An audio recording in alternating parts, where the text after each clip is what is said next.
पाथरी येथे अवैध दारू गाडप अड्ड्यावर पोलिसांनी धाड घातली असता एका आरोपीच्या ताब्यातून 2,35,000 रुपयांचा मुद्देमाल जप्त करण्यात आला आहे।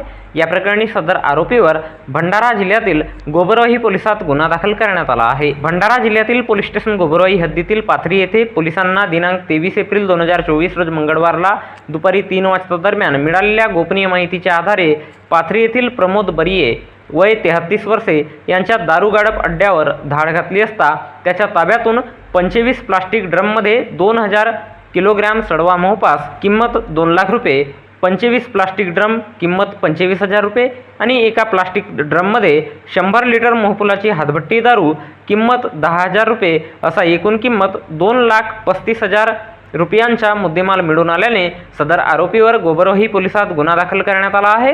तर या घटनेचा पुढील तपास गोबरवाही पोलीस करीत आहेत। तर याबद्दलची माहिती भंडारा जिल्हा पोलीस दलाच्या वतीने दिनांक 24 एप्रिल 2024 रोज बुधवारला एका प्रसिद्धी पत्रकाच्या माध्यमातून देण्यात आली आहे।